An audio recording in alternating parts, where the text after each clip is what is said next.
and welcome to the Get Fit with Jodelle show. And I actually have another host today of a podcast that has been so gracious to join me. So you're going to get two podcasters today, not just one. It's a twofer.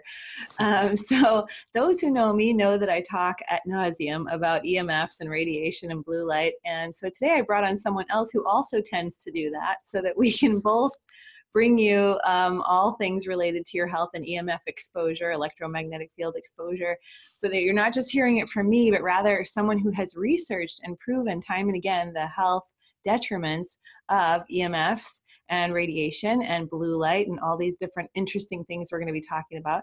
And he actually has a really interesting story to share with us about his health and what led him to discover the dangers of EMFs. So I'm sure he's going to have some tips and strategies as well. And we're going to talk about the mitochondria. We're going to talk about maybe if there's some beneficial EMFs that are out there. So Scott Compton is the founder of EMFwarriors.com and the EMF Warrior podcast. And Scott, thank you so much for joining me today.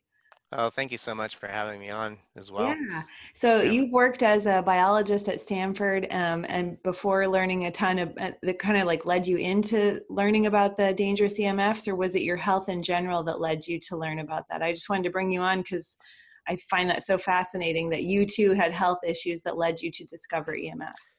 Well, with my path at Stanford, it was kind of different and bizarre. Like there is studies that go on there and have been going on there with EMFs, all kinds of stuff, right? I mean, it's Stanford. Yeah. but I graduated from Oregon State University, then started working as a biologist at Stanford. Right. And so, yeah, all across the West Coast, right? And then at Stanford, in the biology laboratories, I was working with all kinds of labs, like doing fish behavioral experiments, ant behaviors, not actually specifically mitochondria, but like actually light research, like plant germination, microbiology, enzyme kinetics, protein structures, like anything, everything you would imagine under the sun would be there, really, except for EMFs. like at least in the undergraduate labs at the time. And like when you focus on biology, this is back in the 80s and 90s, like the focus really wasn't there, right? Like too much on. Well, we probably didn't have as many as we do now too. And I mean, granted, like the issue of microwave exposures and all this has been around for a really long time, back, through military. And really it was during the timeline from like the 60s to the 70s and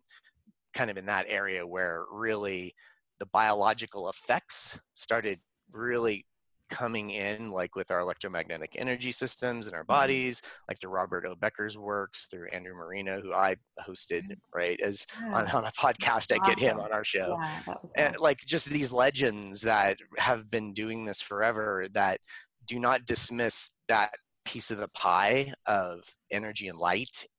Rather than we like to focus on the biochemistry, which is also good. I mean, don't get me wrong. It's like we need to know the biochemistry of things to make how things work. But the interactions with light and energy with the biochemistry is that whole big soup of what's happening. So if when we like to focus in the biology on the biochemistry, that's all good and well, but we're really in our knowledge sets not pulling in from the other sources. So like back at that time, post graduation and working at Stanford, there were actually some EMF related labs, like they had done them like prior to me being there back in the mid 80s, like for instance, cockroach experiments, where you would set up electrodes and like measure, actually get the arms to move and wiggle on a dead cockroach kind of thing. Wow. Like these kind of experiments were more tried and common, but really measuring the voltage of what it would take to get like a muscle to move rather than more deeper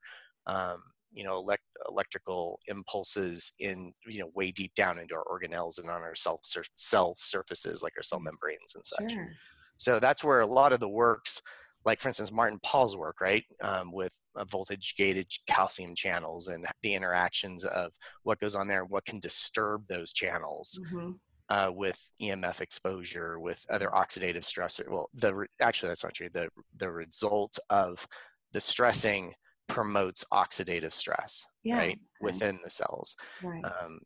The stress of the EMF, you mean? Yeah. So Then also from my case, so this kind of why I'm bringing this up is it leads into how I got really into EMFs, and it actually comes through my eyes because I have this I call it my reverse superpower to see the results of EMFs or other oxidative stressors. So there's this I think it's related to actually a compound which are known as phosphines, which, like, if you lay down into your bed at night and you go to sleep and it's all dark in the room, a lot of people notice, oh, there's these waves of color, right? That kind of come through your vision. Well, these are like phosphine interactions, or is it phosphatine? I think it's phosphatines. And they allow kind of you to see internal colors, right, in your vision. However, I've had that like through my life. As a matter of fact, back in like before Stanford, even at Oregon State, I had a water bed, sleeping in an electric magnetic field in a water bed, and I'd get these things all the time. And I actually put two and two together way back then that, oh yeah, I'm seeing all this extra light flashes and stuff usually when I sleep, but when I go on a camping trip or when I go elsewhere to a hotel, why don't I see the wave flashes anymore? Right. So just like the connections, the observations we have, the perceptions we have over time, that's kind of been my focus through my whole life, is like, okay, trying to make sense of what I'm seeing through my vision. So it got really bad in my mid-20s, or my late 20s, actually right after Stanford, when I started looking more at screen time a lot. And then also having that I know now at the time, having other magnetic fields and electrical fields right in my space. And this would cause like ruptures in my capillaries, in my retinal capillaries. That would cause some bleeding of the capillaries, and the blood flow would come out as such where it would go from like more of a colored, like, reddish greenish color to a more of a bigger blocking color. And then it would be there. And I'm like, it would why isn't actually it going? block your vision. Yeah. Like while It blocked my vision. it was And I'm like, blocking things. why isn't it going away? Okay. Wow. This is getting weird. And so like, then I started connecting the dots that usually after certain types of exposures, being around certain types of equipment specifically, and eating specific kinds of food, I would get these more likelihood of getting eye spots, and then permanent eye spots where they would, like, I could tell when a new eye spot was starting and it would come out into my vision. Some of them were like the size, like if you put your hand up to about here, if you can see this, I don't know if this is going to be, if you put it about a foot away from your hand from your face, it would be like the size of a quarter of a blocked spot, right? How irritating. Oh yeah, I was debilitated. I couldn't read. I couldn't actually work at the computer. I'd have to literally wear almost like an eye patch to like block out one eye so I could at least use the other eye to do work. I'd assume it would be like somebody wearing glasses that were very, very dirty, and you're trying to do all these things throughout your day and you're unable to see. And you mentioned that food even was an issue. How would that play in? Well, this gets back to kind of what I was talking about with Paul's work. And when he wrote, he's been writing a lot of papers on the subject of EMFs, but also on the NMDA receptors, which interact with like glutamate and taurine and other proteins that bind there to like kind of turn on the neurology, like kind of like an analogy, like Dr. Jack Cruz has a blog out there that he calls it like the light switch. Like you put glutamate inside of NMDA, it kind of like turns on the light switch for your neuron activity. So the binding time, right? Like how long those are bound, and also how many are turning on and off, and the rate, and if they're out of control and when they're turning on and off. It makes me think of like, there's a, over the years, I've read not millions, but hundreds or thousands of papers on the subject, especially of MSG or glutamate or enzyme extract or protein, whatever, like it goes under a million different names, right? Yeah. So when I noticed in synergy, if I was around equipment and I had an MSG loaded meal of some kind, like, it was funny, I was doing Kung Pao chicken at lunch, so I'd like take my Kung Pao chicken, which is loaded with glutamate, and I knew it had glutamate because I liked the flavor enhancer at the time, not realizing that's why it's so popular. So I was eating the Kung Pao chicken, and then within 10 minutes, like, it hit my bloodstream. Wow. I would start seeing spots, And then the spots would get big. They wouldn't go away. Now I got into the habit of looking at a white wall, because you could cover one eye, look at a white wall and see if a spot's forming in one eye, and do the opposite and see if it's forming in the other eye. And so actually when I was seeing that happening and noticing how big the explosions of the spots were, it really started, like, making you, it's a wake-up call. Sure. And I realized if I tilted my head backward and looked up to the ceiling, it would help circumvent and prevent some of the bleeding out into the eye. So the drawing of the blood would be a little less likely, compared to, like, if I had my head just straight down, it's almost like a nosebleed. Like, then it just bleeds out. Yeah. Right. Interesting. So I put all that together in my late 20s and realized what was happening, saw ophthalmologists. They wanted to actually laser some of the spots out of my vision. But I was like, that's a bandage. Like, that's not going to prevent future spots from happening. I need to know why this is happening, not bandaging out a spot. I could live with a spot, especially if the eye's able to clear it. Now, sometimes the clearing would take months, right, for one spot to go away. But I had to, like, especially if you have a spot for, let's say, 3 or 4 weeks, you can go into that deep, dark place of thinking this is never going to go away. And for some people, it doesn't actually. So it got me really empathizing with everyone and their exposures to, well, MSG at the time. I didn't even realize. My doctor actually had told me the ionizing radiation, the more high powered coming off the screens, could also be a problem, which they can be as well. But really, the magnetic fields and electrical fields really can set off my oxidative stress in my retinal cells. Wow. Like, even within, like, things called the molar cells, and even exposure to, like, fluorescent lighting, some really powerful, more blue lights, all this can cause stress as well. So ironically, getting out into the morning sunlight is my biggest fix.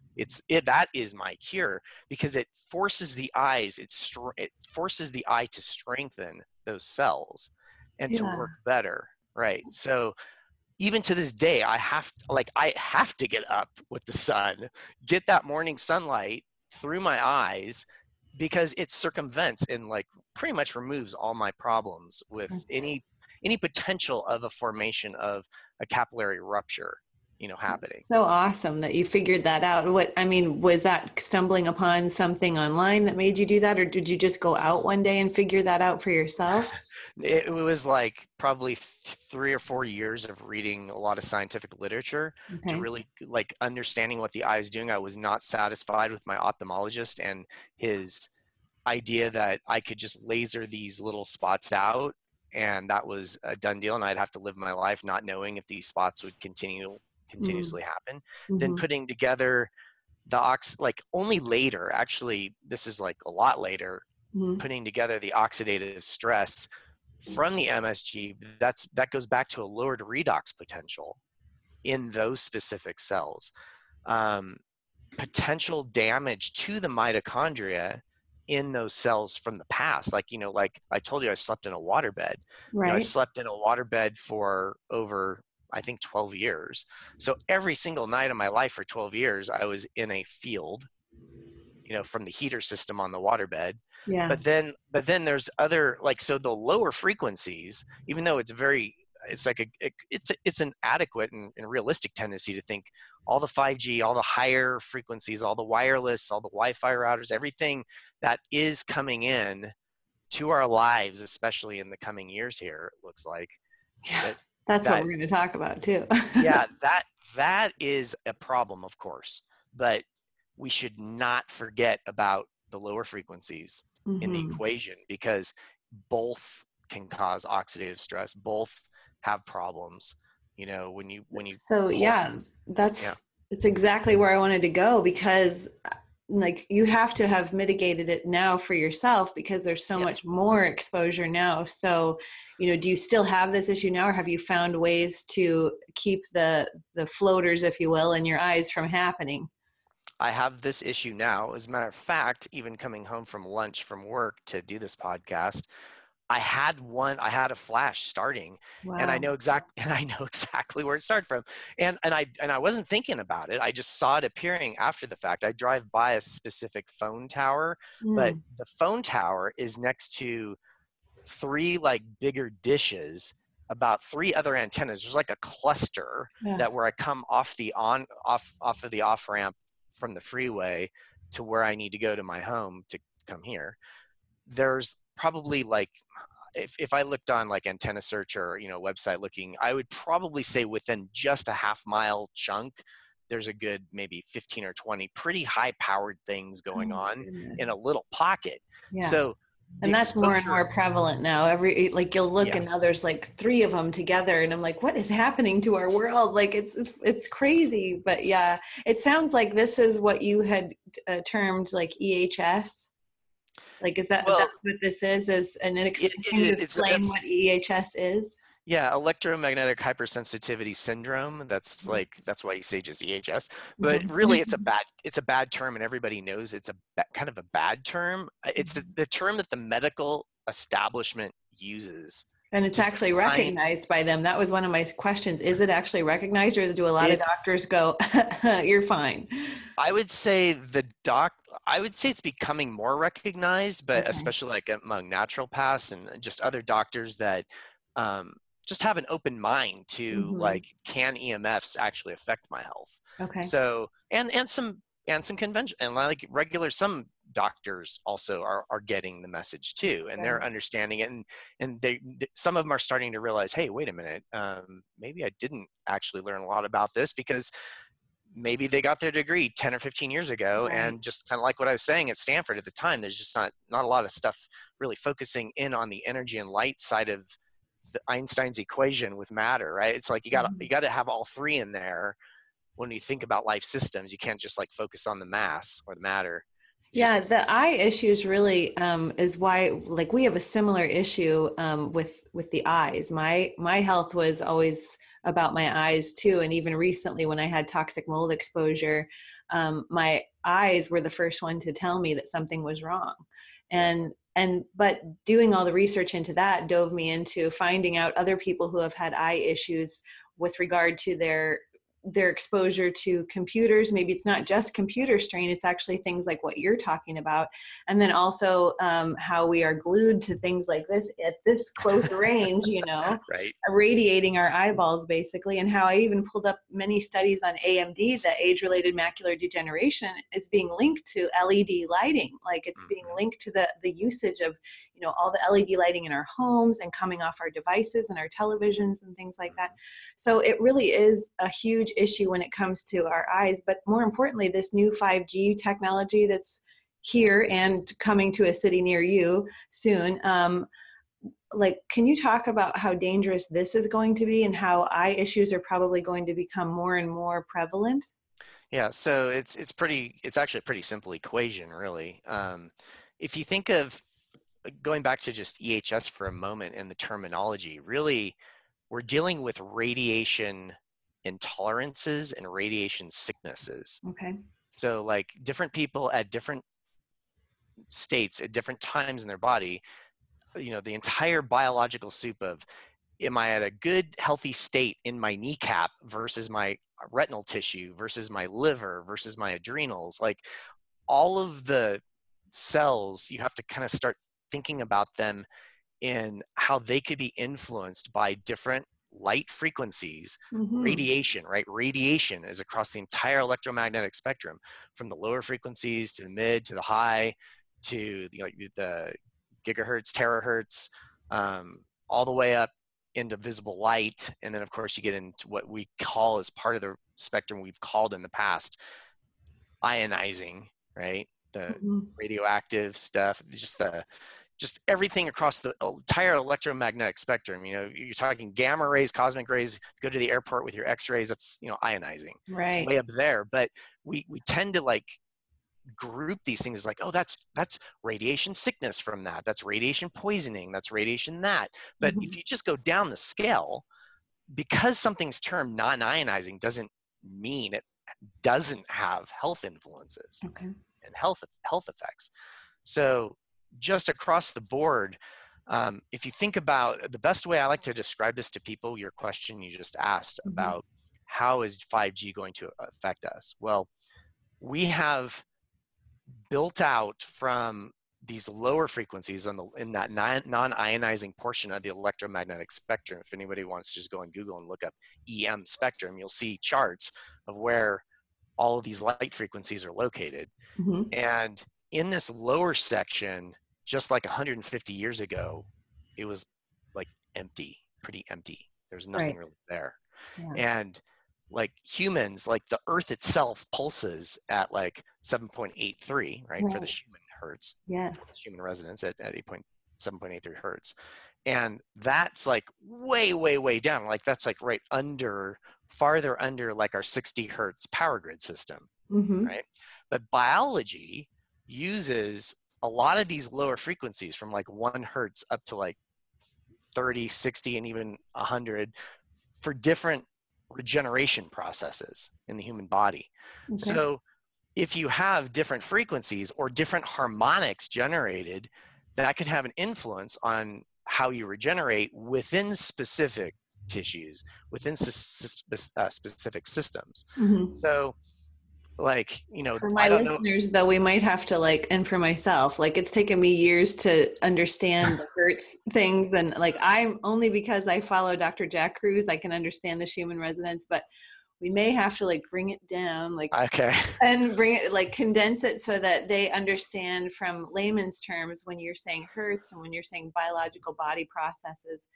What does that mean in terms of the radiation exposure that we're doing day in and day out with our cell phones and with our tablets and with our computers and our televisions? So it gets complicated fast, but to try to sum it up into something more simplified, like when you have a lot of intensity, like coming out from a tower or from any like wireless emitter, right?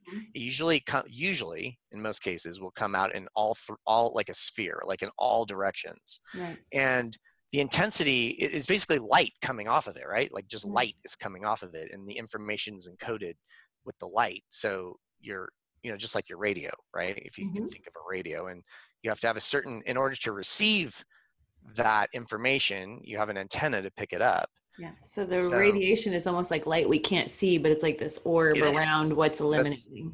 That's exactly like to some people in layman's terms, I like to like describe like your Wi-Fi router is like a miniature sun with just lights coming off of it, but you can't perceive it with your eyes.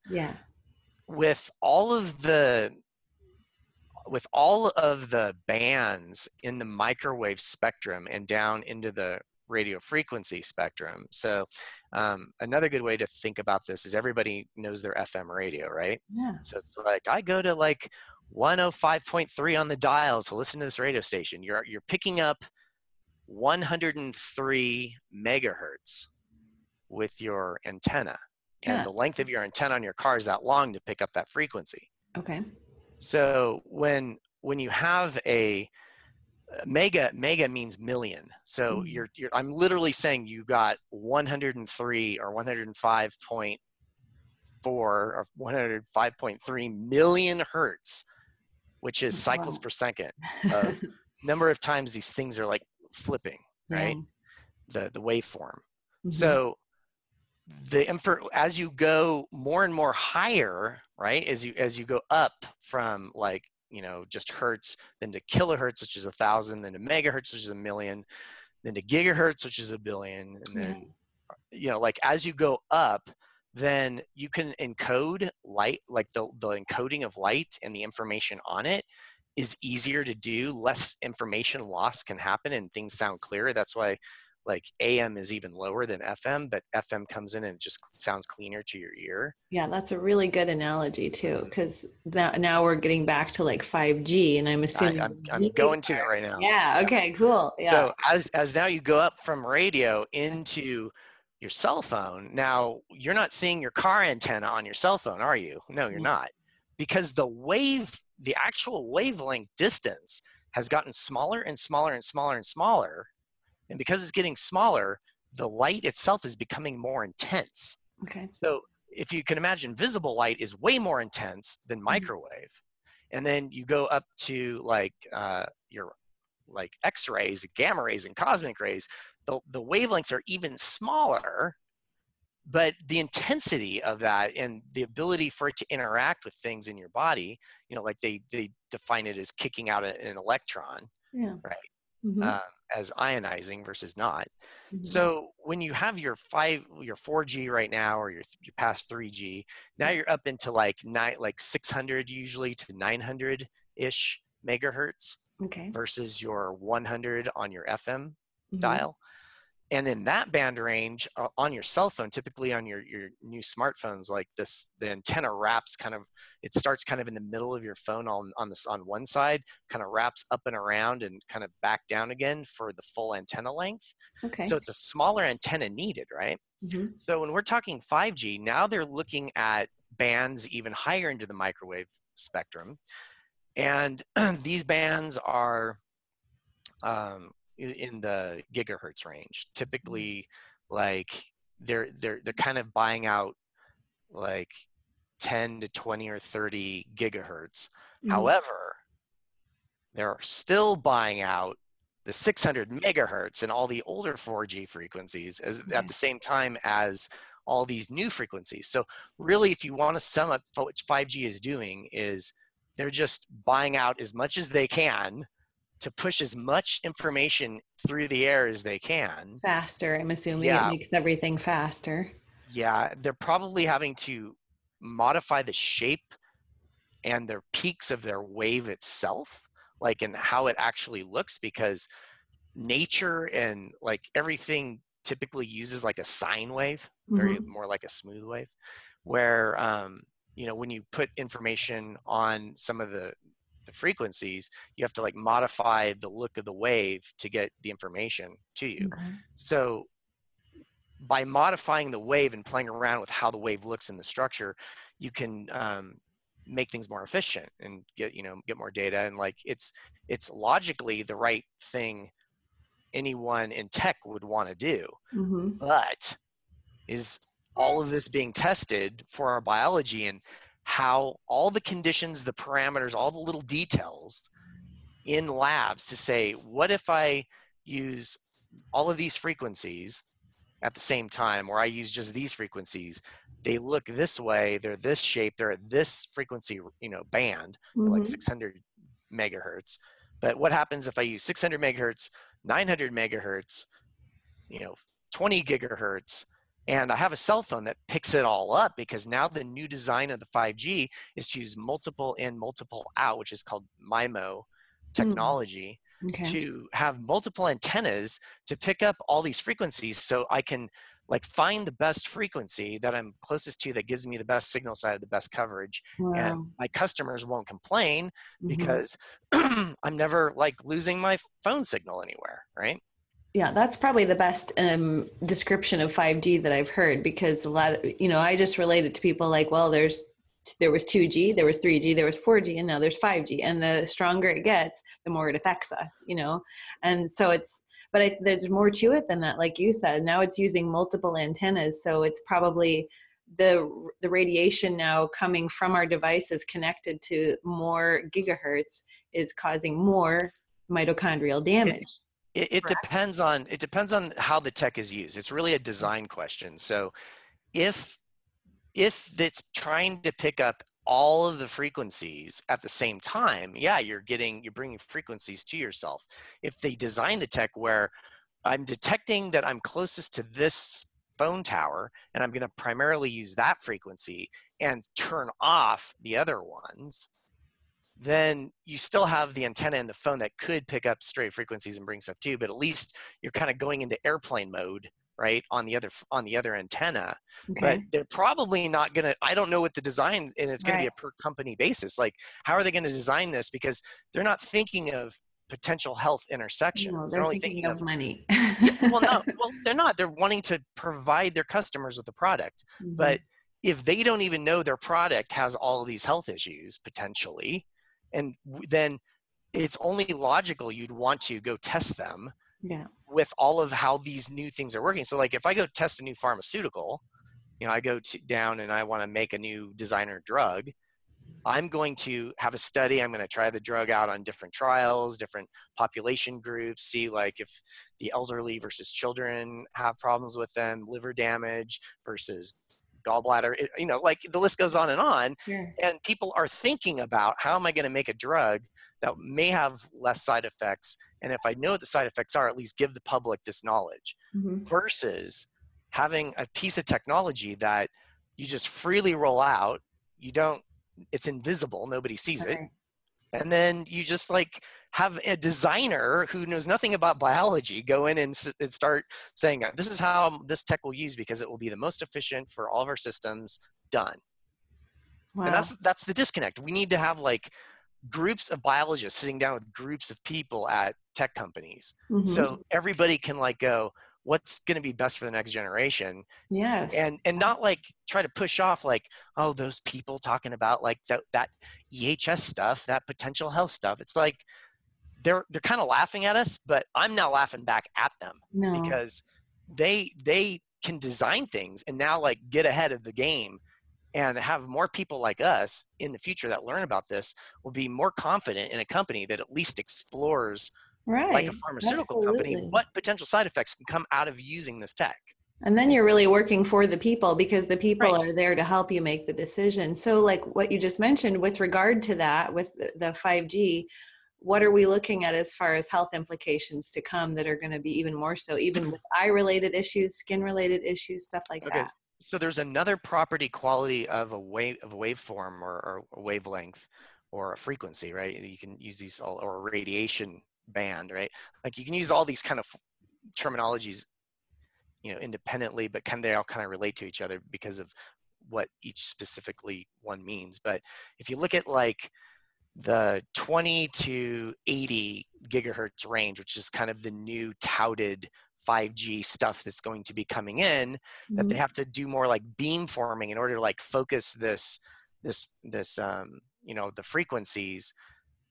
These are more surface topological interaction frequencies, where if you go just down, like back toward FM radio, you go back down to like more 600 to 900 megahertz range. These are more penetrative. They can get into materials and blast through certain materials way easier. Okay. They can be absorbed by materials, and then certain materials can reflect them, right? Okay.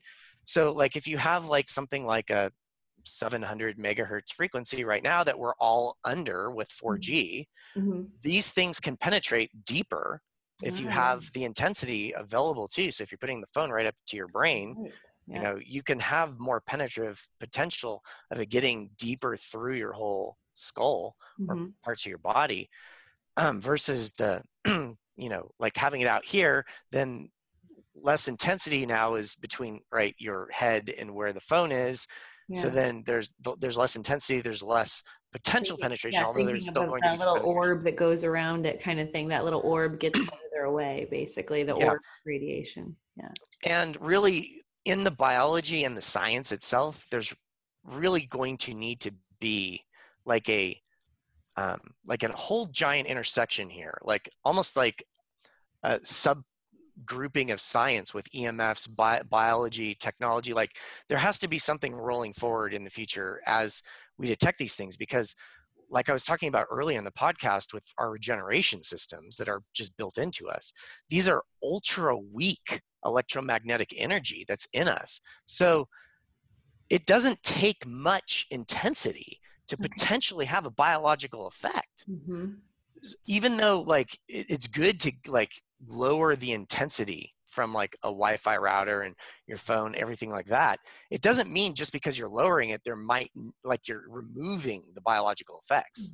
It doesn't, because we use a very ultra weak form of the energy to drive a lot of our signaling processes in our body. So it's more like, I kind of like in a layman's terms view it like if you have less intensity coming in toward you, there's just less likelihood of interactions in the body, right? So if there's less likely interactions, then you're probably not going to perceive or feel it, especially if you have some microwave kind of illness or radiation feeling like if I drive by a phone tower sometimes, if I'm not very well hydrated, I can feel kind of tingly, like I'm on pins and needles in Yes, some I way. get that too.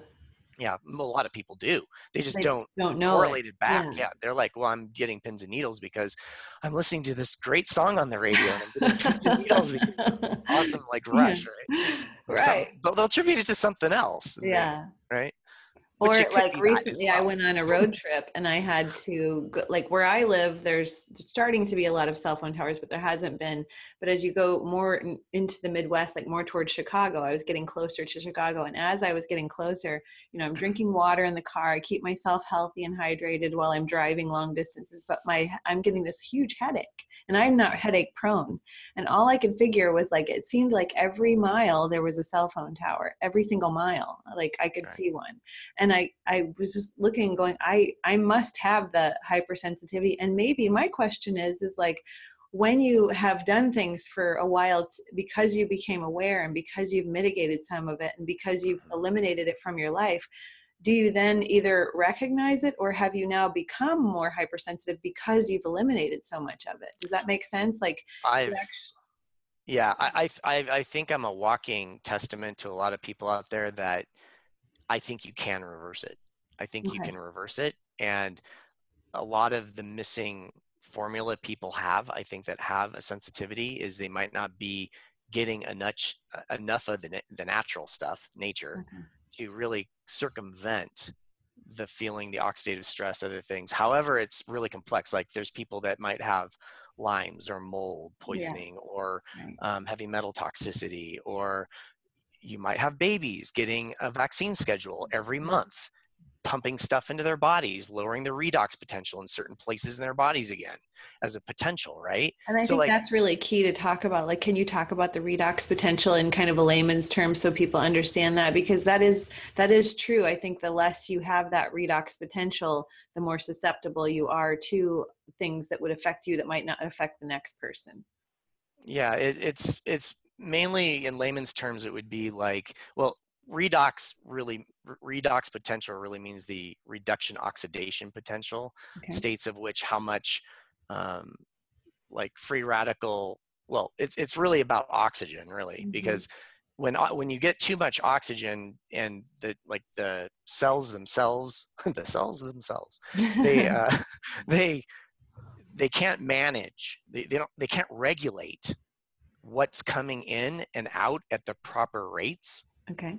So when a cell is more compromised and it's not producing the energy it should to maintain this certain homeostasis, then we get more like higher dips and waves in the like there's a higher potential that it's easier to disrupt like a phospholipid bilayer, which is Mm-hmm. a cell membrane, Yeah. to get a disruption to happen. And when a disruption happens, even electrically, like on a surface of something, or or biochemically, where you have Mm-hmm. some compound that disrupts something on a surface, a lot of these little components, like your voltage gated channels, your calcium, your sodium channels, like your NMDA receptor sites are there as well. So I could, let's say, eat some glutamate, disrupt my NMDAs, get them wiggling on the surface of the cell, and disrupt nearby my next door neighbor, my VGCC. Mm-hmm.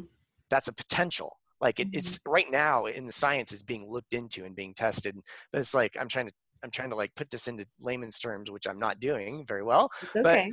like I'm like, imagine you have a surface and some things are attached to that surface that gate what goes in and out of the cell. Mm-hmm. And if the cell is more compromised and oxygen can more freely pass through it, and then you get these oxygen species, which are called reactive oxygen species, then Mm-hmm. you can produce free radicals like peroxynitrite or other free radical substances that Yeah, can things we do don't want. damage Yeah. inside the cell. They can actually do stressing damage Yeah. to things. And then it has to get resolved somehow. So, um, and this goes back, like I was saying, with the energy, like with your mitochondria. So if your mitochondria are working and functioning really well, this really helps the cell itself. And if the cell is very hydrated, so the intercellular and outer part of all of the cell has more hydration in it, meaning it's more like a gel-like hydration rather than a Right. watery hydration. And Right. this goes back to Gerald Pollack's works, like with Yes, gotta love exclusion him. of water. And then like Mhm. trying to maintain this gel is almost like maintaining the protection layer for the cell. So then when something does come to disrupt these cell membranes, the disruption is going to be less volatile than if the cell's membranes are like compromised in some way, or the energy is less in the cell, it's not producing as much as it should, Mhm. or all these other factors and all the things in the biology that could disrupt things. So this is like why sunlight is my go-to thing to power up Mhm. my retinal cells in the morning, because that red light is what builds the exclusion zone. Yes. And And then once it's built, it can capture other light to actually help with the other state, like the actual elemental states, to empower the body and like build a battery in the body, yeah, in and those that's cells. so good that people are starting to recognize that, or at least I hope they are, because that's the kind of light we want. That's the kind of radiation we want. That's the beneficial EMFs, is the Yeah. sunlight. And you do have to, I think, with regard to all of this 5G technology that's coming, it's going to be more important, like you said, for people to hydrate themselves, for people to watch, like even in your case, things like glutamates and things that can exacerbate cell damage and stuff like that. Mm-hmm. And to go a step further and even make sure that they're doing what I call mitigate your body instead of mitigate. Mitigate, that's beautiful. Mitigate, yeah. Like, since we love the term mito-hackers, we can Yeah. mitigate things and do the grounding techniques, the outdoor sunshine, the disconnect from the devices when you can. Like, I always schedule, if I do a podcast like this, that the rest of the afternoon I'm outside, because I want to undo all of the damage that I had to do. And I think if people will just remember that we can still live in a modern technological advanced world, but we can also do it in a safer way, and do things that keep us connected to what Dr. Cruz calls nature's Wi-Fi, the ground and the sun and the water and the light and the magnetism and all that. So can you talk about, like, on your website, it's more than just eye health and skin health that's affected by EMFs. You have a really great video on your website that says 11,000% increase in chronic fatigue in the last generation. Mm-hmm. And other things like autism, 2,000% increase. So what else are the health implications if people are sensitive to EMFs, and even Yeah. those that might not know it?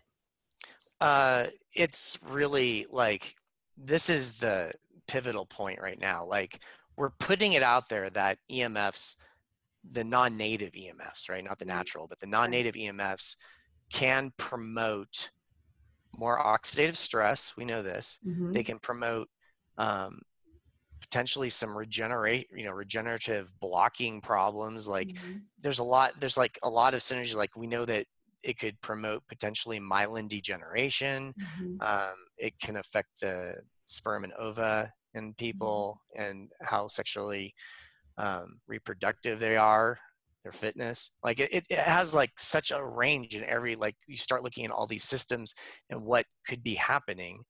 So I would probably, I'm losing your initial question. Just the things that were listed on your website, like the chronic fatigue, Oh, sorry. Okay. the autism, and things like Gotcha. that. Like, what other things should people be aware of that are going to destroy their health if they don't start doing some of these mitigation things that we're going to be talking about? Yeah. That question is pretty profound when you when you actually watch like Doug Wallace in his video or his works, Yeah. read his papers, because the mitochondria, the expression of the what you have in your own mitochondrial DNA, it looks like it's linking back to a lot of the diseases that we're looking at today.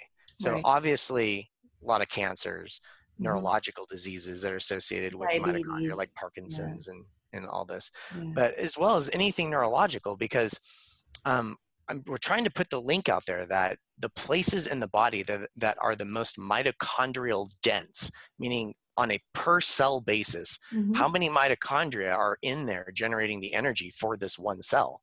And in a brain cell, you might have thousands, right? Yeah. Same in heart cells. Mm-hmm. And What about an so, eye cell? Because I think I did hear you and eye mention on a cells. podcast one time that there are certain areas of our body where we have more mitochondria that are more sensitive to the dangers that we're exposing ourselves to. So maybe like it's a reason why we don't have a lot of issues with our hands working on computers, but our eyes are being affected. Yes. Yes, I mean, if you think of, like, I like to think of your eyes as your brain, not, I Mhm. mean, they're just like, It's true. it's the input for your brain besides your ears, right? Like, it's really where all the processing happens. So Mhm. the eyes, absolutely, like, the cells there are very mitochondrial dense, like your heart tissue, just all your central nervous system, everything, Mhm. down through your, different glands, your adrenals, Yeah. like will have more versus, like, you're right, like your muscle cells or just, other cells, Yeah, then like the the energy is thyroid and the not as, adrenals are so sensitive, and we see that as such a huge issue right now with, Synthroid being one of the top prescribed medications nowadays versus 20 years ago when people didn't have that much of an issue with it. So, yeah. So really the efficiency, like how well the mitochondrial engines are working in you, mhm, is at the root of how well your cell is going to survive. mhm, And if a ratio of those mitochondria in one of those cells becomes more damaged, and creates generations of more damaged mitochondria in that same cell versus the other healthy ones, mhm. that's what Douglas Wallace terms as heteroplasmy, which is it's a fancy word just saying that some of the mitochondria are damaged, some of them are good. Okay. But the overall cell, because some of them are damaged, the overall, it's taxing on the cell.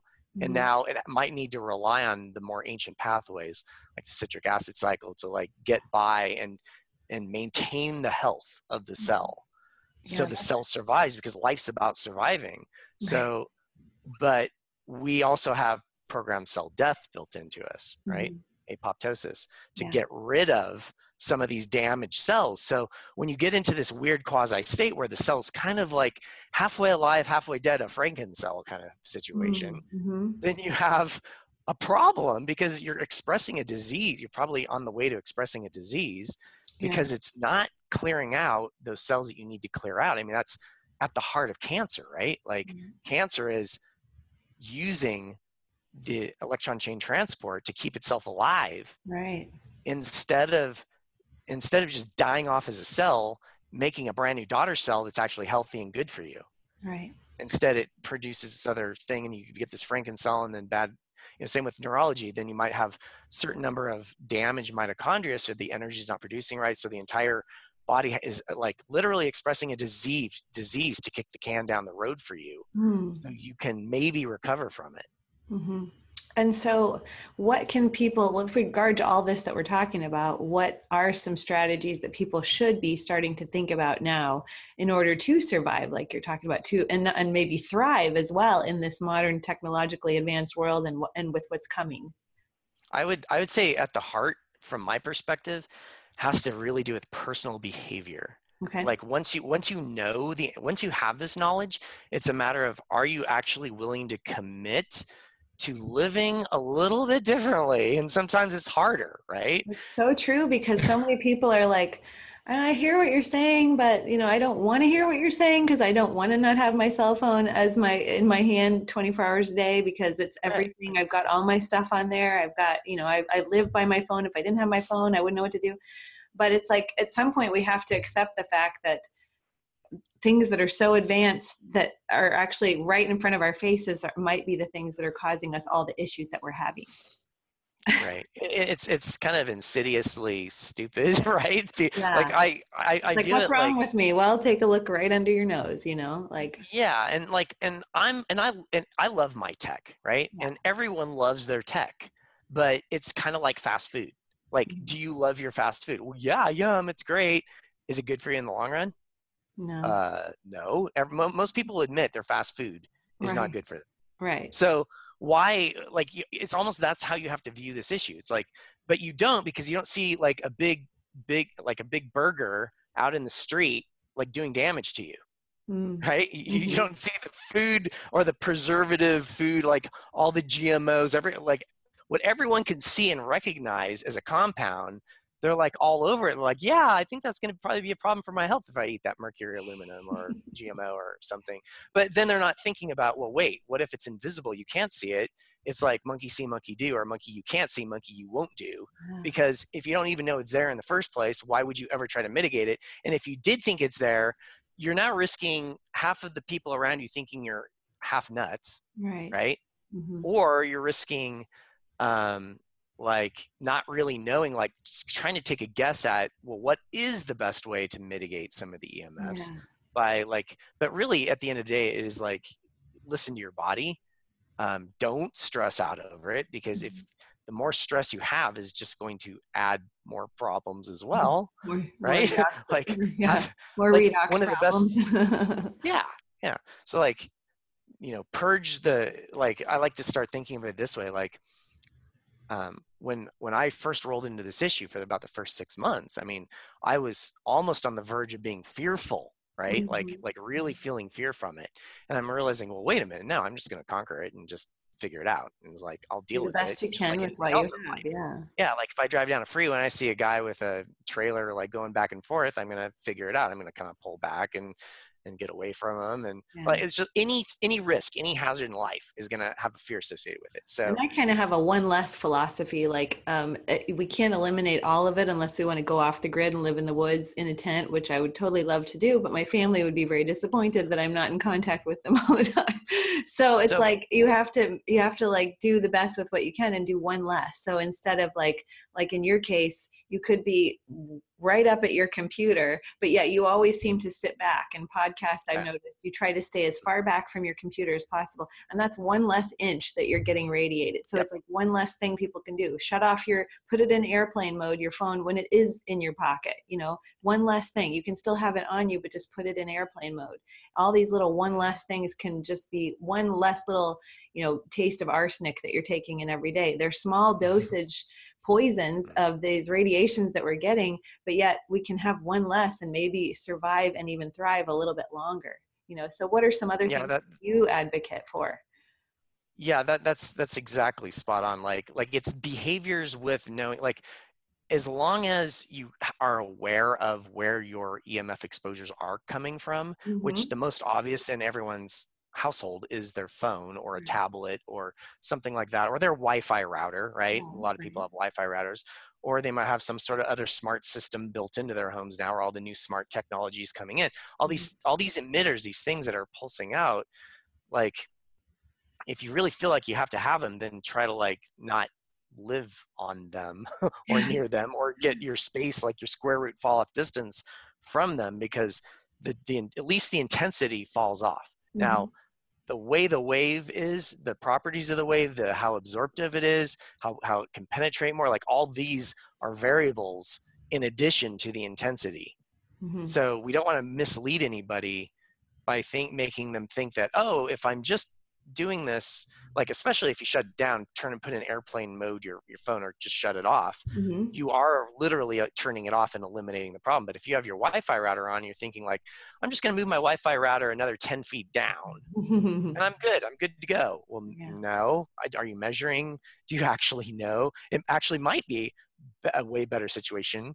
And especially if it's like just like a very simple tip would be, on a power strip, have a timer to just shut down your Wi-Fi, so you don't have to like necessarily turn off. I actually turn off I have wired connections to the whole house, and even with my wired connections, I shut down power to about half the house at the circuit breaker board every night. That's awesome. Yeah, I just think to we need like to go old minimize. school. All the old record players are coming back out. I think somebody even told me that cassette tapes are back in style and you can buy a cassette tape player. So let's go back to wired internet, like keep ourselves a little bit safer that way and do like one less. You also have like on your website, which I'm going to have you talk about in just a second, but you talk about how it affects children. And I think that's something we need to think in terms of how can we help our children mitigate these things rather than handing them a smartphone to play with, for instance. What else can we do? It's really, I mean, I'm a parent, right? And it's super hard for parents right now, specifically because all the technology is rolling into the schools. So, okay, so they already had the fluorescent lighting overhead. They already had, hopefully, 2 or 3 recess periods, Mm-hmm. like I would like, yeah, like when I'm in, like with my son, for instance, I would actually have him wear a long sleeve shirt to Good. just give a little extra layer, but I would Yeah. hydrate him in the morning a lot, Such a like good before he gets to tip. school. Yes. Like the hydration like is huge. So if he gets outside at recess in morning sunlight, and then when he's out there, he knows just to pull up his sleeves. So Awesome. he can now get more sun on him. Mm-hmm. He's got the fluid in him from the morning, because Mm-hmm. people have to be mindful that when you sleep overnight, you dehydrate, right? Yeah. So getting that fluid back in can really help circumvent kids getting sick in the Yeah. We morning. And take our teachers, outer a bath, but lot we of got to take our teachers inner know bath this. Yeah. too. Yeah. But a lot of teachers know it and know it well, and they'll actually allow their students to have little like sippy cups or whatever in Sure. their classrooms for the kids, so they can just grab and get a drink whenever they're thirsty. But Yeah. like really getting the hydration in is can be tricky for parents to, like, how do you do that? So my trick has been to use I use some deuterium lowered water sources that I know about, that are a little bit like, I'll use like more Avion water, which is more like 145 parts per million. Mm-hmm. But I'll use a better water that I'm classifying in my head as better, Mm-hmm. and pour it into a glass with a little bit of citrus, like real lemon or lime, Yeah. or actually pomegranate. Like there's this pomegranate actually fruit drink that I'll just Mm-hmm. splash a little in, because kids love the flavor. And if Yeah. you just try to get them water, unless you've got one of those magical kids that just love drinking the water, That's but my I'll actually, yeah, it's yours. But I'll yeah. put it in there for just a little bit of the antioxidant effect as Yeah. well. Just, getting a little Yeah. more vitamin, That's like real great. vitamin C from a I real love sweet. that tip. I love of hydrating them before they go to school because you can't really control them when they're there. So No. just make them pound that water. I always tell my daughter, pound it. Here's your water, pound it. And she Mm. will. So it's really enlisting them and telling them why too. Why do I want you to do this? Because you're about to have a lot of exposure with your tablets at school and stuff. And I think like getting Yeah. the sunlight is so key too, because another thing you had on your website was something about weight loss and sunlight. And so we could actually go do a whole podcast on how beneficial weight loss it can, or sunlight is for weight loss. But That'll be the most watched. That'll be the most watched podcast, right? I Like, know. So we'll have to do that because that is like you've been talking, that's nature's EMF that we like. Those are the beneficial EMFs. And if people would get out in the sun more, I know this news link you linked to said when the sun's blue light wavelengths, the light we can see with our eyes penetrates our mhm, skin and reaches the fat cells just beneath. Lipid droplets reduce in size and are released out of the cell. In other words, our cells don't store as much fat when you're in the sunlight. right. So I just thought that was a really cool thing that you put in your news feed and people can check that out. So with regard to that, how like, tell me about EMF Warriors, the podcast, and then your website too. Okay. Well, yeah, the podcast, we try to do them about every 2 weeks, kind of on the off week of the newsletter. Mhm. So as a matter of fact, I probably will want to use this if we can, Sure, this podcast for our absolutely. EMF We're Warriors. dual podcasters, so you can have Yeah, it. this is So yeah. because this is such a great one, and it's really informative. And this is kind of the stuff we want to do, is we want to just drive home the knowledge to people, like this is what we're seeing right now and on the horizon. Uh, Try it out in your life, like if you want, like that's what I did, and I'm walking proof of it for my Mhm. life, Mhm. because I've cured. I can get some spots, like even today, like I can get some spots that will form, but I have not gotten an actual capillary bleed out from Nice. my eye in years, Mhm. because of that morning sun, and Mhm. because of the strengthening of the Mhm. capillaries, the strengthening of the retinal tissue using the red light frequencies in that sunlight. Mhm. And then of course everyone knows about the UVB portion, Mhm. turning your cholesterol into vitamin D, and vitamin D is a wonderful free radical scavenger that works back on mitigating the EMFs again, Right. because it's combating that oxidative stress formation that was potentially generated from EMFs or other oxidative stressors sources. And Mhm. then you have something like your melatonin or your vitamin D or your vitamin C, or like all these other antioxidants that help Mhm. counteract that. So if you keep those levels higher, you're just helping yourself over time. I should mention, while I'm thinking about it, sunlight really a person needs to learn how to live with the sun, like throughout Yes. the course of a So day, glad you're saying this. right? Because like in the morning, the sun is not intense unless you're like me at a higher altitude. Like Mhm. even after the first hour of sun, I can start getting like UVB 3 or 4 Mm. light from my meters because I'm measuring and I know because I'm at like 4,000 feet elevation Mhm. versus a person living down at sea level in the morning for the first couple hours, there might not be any UVB component that actually shows up in Mhm. that sunlight. So how you're getting the sun, how you're using it, and the times of day and how much exposure you have, your own, right, your own genetics, and like how well can I absorb this into me? How much have I used the sun over the course of the spring to circumvent potential damage in the summer? Like right now, I don't know if any podcast people can see this, but I have actually a pretty good tan going, Good. and this is going to help circumvent because I have a better callus layer and I can circumvent sun damage now come summer. And I've been doing this for Yeah. like 6 years now. Yeah. So before that though, back in my 20s, I would wear sunglasses outside, cover up my body, slap on sunscreen, prevent the vitamin D Yeah. formation, Yeah. prevent the great anti-cancer, agent. I would prevent like, and then I would like have these altered frequencies through my sunglasses into the back of my retinas, giving more weird, unexpected stuff to my eyes. Now, Right. granted, I won't go out at noon and look up near the sun. I'll just wear a baseball cap like you're doing and Mhm. just like I'll get the light in, but I won't wear sunglasses also. Right. I'll just like have my eyes so they're just more shaded. Right. We I'll wear get in sunglasses shade. indoors on computers, not Yeah, outdoors. right. Yeah. No, all of that. I love that. If we could just live in a sunlit world once again, because we are humans made to be under the sun, not under roofs in closed spaces with lots of, devices And in front of our faces. and be logical about it. Like if you feel like you're getting too much sun, everyone knows they feel like they're getting too much sun. So Right. flip over the body and get the other side, or get out of that light for a while and let the body recover, get a little more hydrated again.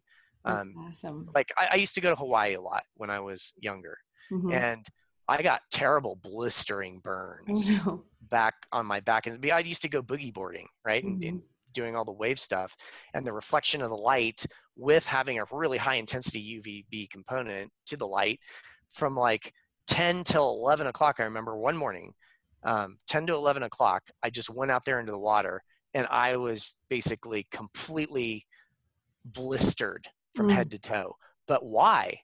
Well, I live in Oregon under cloudy skies, never exposed my skin to anything. So as a little kid with no resistance, no previous sunlight, I go on a trip to Hawaii, go out for 1 hour into the sun, get blistered Hmm. because my body's going, whoa, you're not Yeah. adapting. What are you doing? You're like putting me on a frying pan Right. Yeah. If versus, people would just do that small amount every day, like you're talking yeah, about, it build just that it up. only takes like 10, 20 minutes. You get out there, read a little book, come back in, you're done. Then over the course of a spring, you have all this resistance build up into you. You can tolerate the sun more. You can get really strong UVB and it's not harmful. There's less chance of blistering.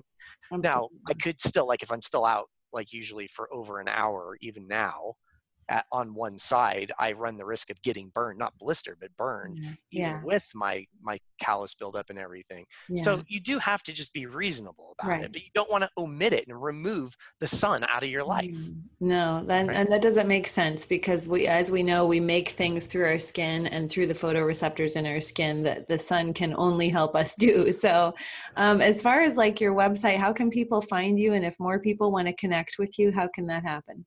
Yeah, so our website is emfwarriors.com. Hmm. So just one EMF Warriors as one word. And we, like I was saying, we do the podcast like every 2 weeks, and I do a newsletter as well. And what I do with the newsletter is I try to pull in really interesting information and kind of like a point of interest into the newsletter. Hmm. So people that aren't part of our Facebook group can get really interesting insights into obviously what's going on, everything recent, all the news and happenings. So we like across like our Facebook page, like because we have over 15,000 people now, we get like so many posts that come in about EMFs that I can just grab the highlight ones that I think are really meaningful, pull them out, a dozen or so of them out into the newsletter, so people that are not in the Facebook forum can at least kind of see what we're talking about. And then I give like something special to them as well, like at some point of interest, like a podcast or a specific something going on with EMFs that you might not even be aware of at all. Like different movements are happening all around the country right now, even like on the legal side, to get like our lawmakers aware of the issue, of the Yeah, 5G I would totally movement. want to talk to you about that. That's going to be a whole nother subject. Yeah, but it's happening. Like it's like the whole public right now is starting to wake up, and it's Yeah, really fun to be part of thankfully. this. Yeah, it's fun to be part of this because Hmm. we have the power, we have the information, we have ways that we can help our health right now. Hmm. and Exactly. and and people just are the blinders are coming off and going like, is this really been what's happening? And like for instance, I just read Furstenberg's book a month ago. I'll give him a plug here, but Arthur I'll put it in the Furstenberg, notes. he did this book called The Invisible Rainbow, and he really goes into the history of Okay. how it all came about and everything, and even way back to the telegraph and how different frequencies were coming off of telegraphs, where people would put telegraph lines on their roofs, like companies would pay them to put it like on their roofs in London so they could have lines going all the way around like spaghetti through the city for the Wow. telegraph systems. But when you would actually actively tap a telegraph, it would actually change the frequency rate. So even way back in the day in the 1840s or 1850s, Mhm. people were getting EMF, non-native EMF exposures. Yeah. Wow. That sounds like a whole nother. I think we're lining up like 3 or 4 more podcasts that you and Sure. I could probably do together because this is so the, fascinating. yeah, the EMF story it really is endless, and that's really why, like, We need more there's so warriors.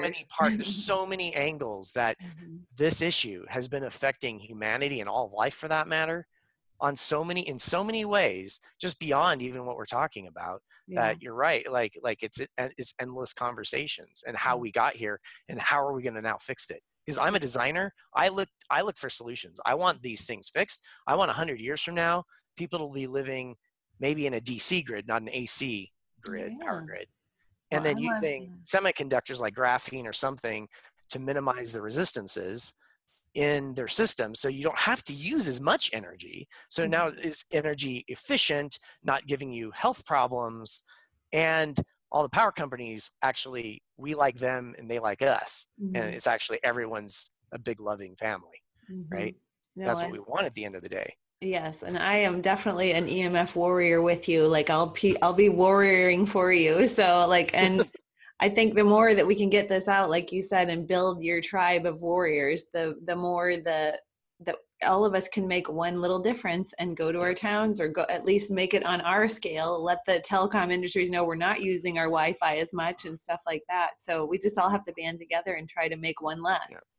So with EMF Warriors, we're also looking into a potential future project to get more information out to people Mm-hmm.